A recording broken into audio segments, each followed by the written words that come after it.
Assalamualaikum warahmatullahi wabarakatuh.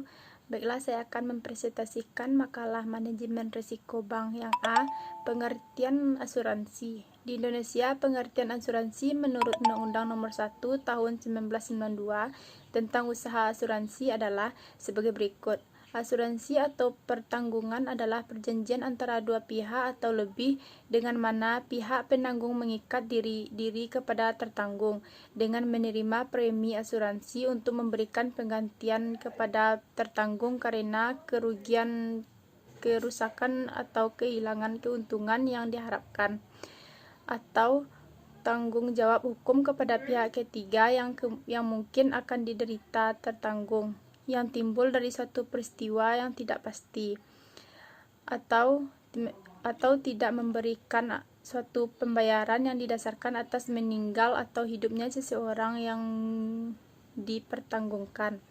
Asuransi ialah kemauan untuk menetapkan kerugian-kerugian kecil yang sudah pasti sebagai pengganti atau substitusi kerugian-kerugian besar yang belum pasti.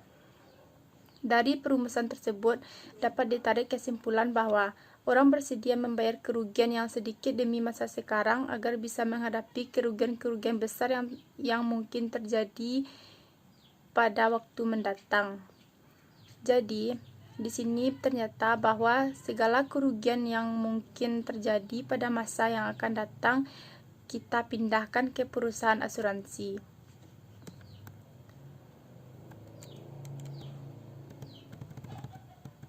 Pengertian dari sudut pandang syariah, asuransi adalah sebagai salah satu cara untuk mengatasi terjadinya muibah dalam kehidupan, di mana manusia senantiasa dihadapkan pada kemungkinan bencana yang dapat menyebabkan hilangnya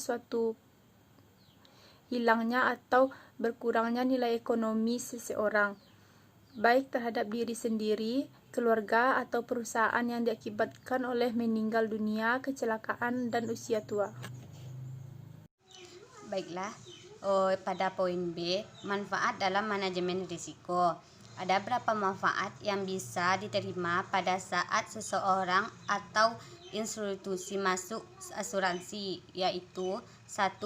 Asuransi mampu berperan sebagai penetralisir risiko, yaitu pada saat risiko terjadi dan semakin lama cenderung semakin besar, maka pihak asuransi dengan berbagai formatnya berusaha kuat agar risiko yang dialami oleh suatu perusahaan tidak semakin tinggi, namun bahkan bisa diperkecil hingga bisa dihilangkan.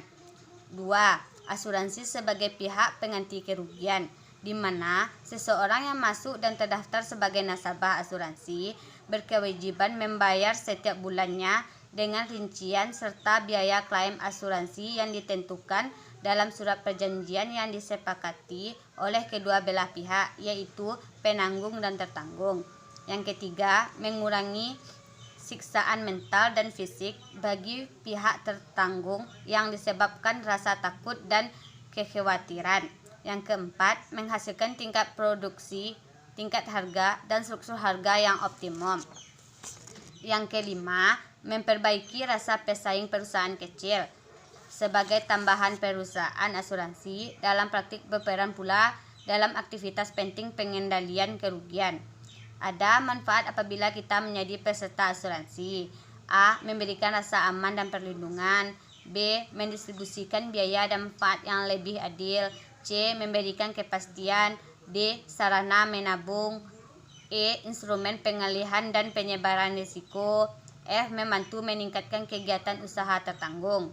Berikut ini beberapa manfaat mengikuti program asuransi, yaitu A. Bagi pribadi dan keluarga, yaitu A. Mendidik untuk hidup berhemat. B. Mendidik untuk berpandang jauh ke hari depan dan berencana. B. Bagi masyarakat, yaitu A. Mendidik masyarakat untuk bergotong royong, meningkatkan kesejahteraan masyarakat. Yang C. Bagi dunia usaha, yaitu A.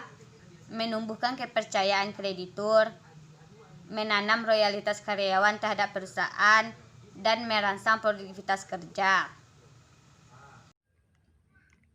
Saya Melisa Semputri Faja dengan NIM 1830401086. Baiklah, pada poin C yaitu peran asuransi swasta dan pemerintah dalam perspektif manajemen risiko. Salah satu program yang ditawarkan pemerintah dalam bidang lembaga penjamin simpanan dan bantuan likuiditas Bank Indonesia adalah bentuk pengaman agar stabilitas ekonomi dan sosial masyarakat terjaga. Ada beberapa perbedaan ruang lingkup penanganan risiko oleh perusahaan asuransi swasta dan pemerintah adalah sebagai berikut. Yang pertama yaitu swasta. Perusahaan asuransi swasta memiliki kepemilikan sosial yang terbatas. Perusahaan asuransi swasta bertanggung jawab kepada pemilik modal, yaitu yang disebut dengan komisaris perusahaan, dan bekerja untuk memberikan keuntungan yang maksimal kepada pemilik modal. Perusahaan asuransi swasta dinilai keberhasilannya jika mampu memberikan pelayanan yang maksimal kepada para nasabah. Jumlah nasabah terus bertambah setiap waktunya.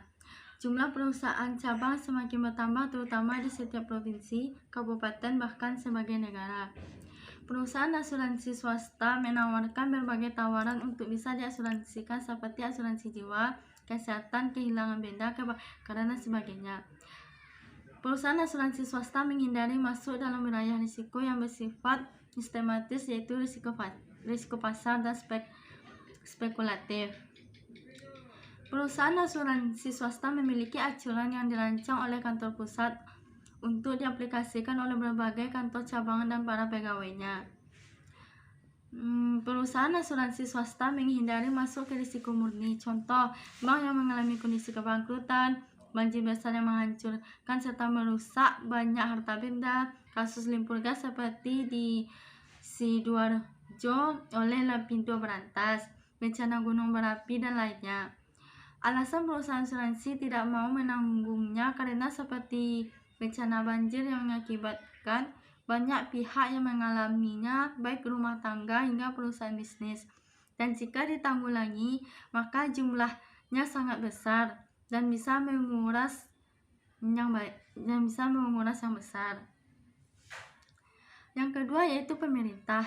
Pemerintah yaitu perusahaan asuransi pemerintah memiliki kepemilikan modal yang lebih besar dibandingkan perusahaan swasta. Perusahaan asuransi pemerintah bertanggung jawab kepada pemerintah, di mana secara berkala selalu diaudit oleh lembaga yang dituju pemerintah dan melaporkan hasil auditnya kepada pemerintah, serta selanjutnya diumumkan kepada publik sebagai bentuk wujud konsep tata kelola pemerintahan yang baik. Perusahaan asuransi pemerintah juga dinilai keberhasilannya sebagai berikut: jika mampu memberikan pelayanan yang maksimal kepada para nasabah. Jumlah nasabah terus bertambah setiap waktunya. Jumlah perusahaan cabang semakin bertambah terutama setiap provinsi, kabupaten, bahkan di berbagai negara. Perusahaan asuransi pemerintah juga menawarkan berbagai tawaran untuk bisa diasuransikan seperti asuransi jiwa, kesehatan, kehilangan benda, kebakaran, dan sebagainya. Perusahaan asuransi pemerintah sangat berhati-hati untuk masuk ke wilayah risiko yang sistematis yang disebut dengan risiko pasar dan spekulatif. Namun, dalam risiko-risiko tertentu, perusahaan asuransi pemerintah bisa menggantikan peran asuransi swasta yang dianggap logis dan wajar secara manajemen risiko. Perusahaan asuransi pemerintah juga memiliki skala acuan yang dirancang oleh faktor pusat untuk diaplikasikan oleh berbagai kantor cabang dan pegawainya.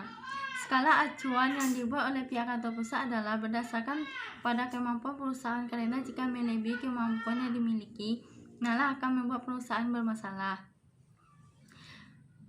Perusahaan asuransi pemerintahan, dalam hal ini pemerintah secara khusus memiliki kewajiban untuk membantu setiap bencana, baik bencana alam maupun non bencana alam, jika itu dianggap mengganggu dan meresahkan masyarakat. Kasus perbankan yang mengalami insolvencies dan lebih jauh perbankan tersebut bisa menyebabkan gagal bayar pemerintah dengan perangkatnya berusaha membantu menyelesaikannya, seperti membentuk lembaga penjamin simpanan yang bertugas membantu dengan menjamin uang nasabah tidak akan hilang serta tetap aman dan dikembalikan ke pemiliknya.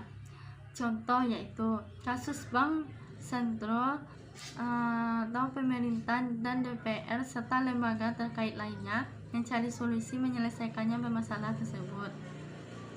Jika kondisi perbankan nasional tidak baik, maka akan terjadi penurunan kepercayaan dari donatur internasional Monetary Fund dan ASEAN Development Bank dan lembaga lainnya, terkecuali bantuan dari negara yang bersifat bilateral dan multilateral. Sekian, terima kasih. Itulah presentasi dari kelompok 3.